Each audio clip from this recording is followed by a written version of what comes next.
Hi, counseling students. Happy last day of class. Lily and I are just sitting out here. She's a little more reluctant than her sister, but I wanted to give her a little show. We're just watching the rain outside and the birds. This would have been our last day of class. We would have met just a couple hours ago, and there are some things that I would have gone over in class to wrap up with you. So instead, I'm sending you this video. So this is what you get. One of the first things I want to let you know is actually a thank you for sticking it out with me through this, for navigating this weird time that hopefully we will not have to repeat ever again, for being gracious and flexible with me as I try to figure out technology and ways of testing. So basically, I went from never having taught an online class to, in 2 days, put all your classes online. And I recognize that they are not online classes. I didn't sign up for that, and neither did you. It was education that was moved basically distally. So I really did do the best I can. This class, I was really particularly disappointed that we weren't able to continue with the labs because I had things to teach you.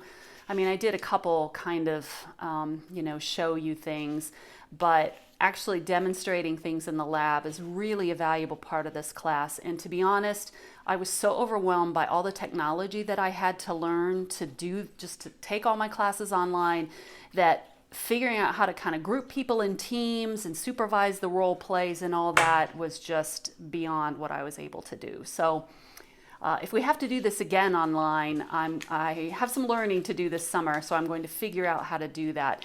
The thing that I was missing the most about this class was the interaction. The interaction is everything to me in classes. Oh, you want up here too?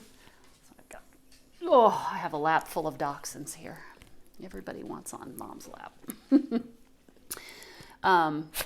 So I will be trying to figure out how to make classes more interactive. Students have been asking me what I predict for fall. I really don't know. The administration doesn't know. They're not keeping things from us. We don't know. If I had to make an educated guess, my thought is that there's going to be some kind of blended learning environment where we have some class time, some face-to-face time, and then some time online. It's really just going to depend on whether students can go back and live in the dorms again. So make sure that you keep checking your Muskingum email over the summer, because I think the president, I think, is working really hard to be transparent and will let us know things once they've made a decision and when they know things. So anyway, I appreciate your flexibility and your grace through all of this for sure. And I hope you've learned some things. I mean, the course objective was to certainly learn about some of the major counseling theories and techniques. And I realized that for the last half, the recorded lectures helped some, but they certainly can't replace the in-class experience. But I hope you've come out of this with a better sense of what it's like to be in the counseling profession.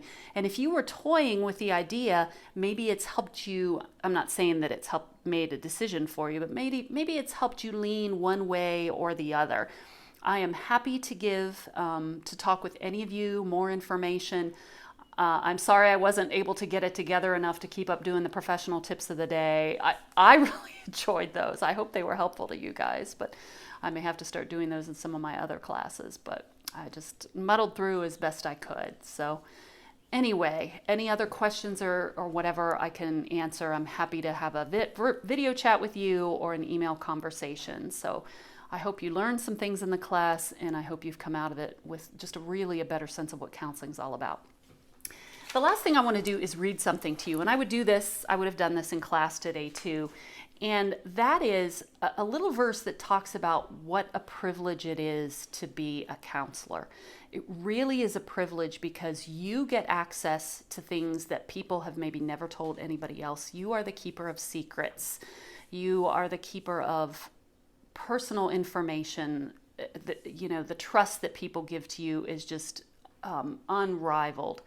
So to talk about that privilege, there's a poem that someone wrote. It's called Shattered Soul, and I want to read this to you. I like reading this to you. So, okay. So how do you sit with a shattered soul? Gently, with gracious and deep respect. Patiently, for time stands still for the shattered, and the momentum of healing will be slow at first. With the tender strength that comes from an openness to your own deepest wounding and to your own deepest healing. firmly, never wavering in the utmost conviction that evil is powerful, but there is good that is more powerful still. Stay connected to that goodness with all your being, however it manifests itself to you. Acquaint yourself with the shadows that lie deep within you to the light. Give freely, take in abundantly.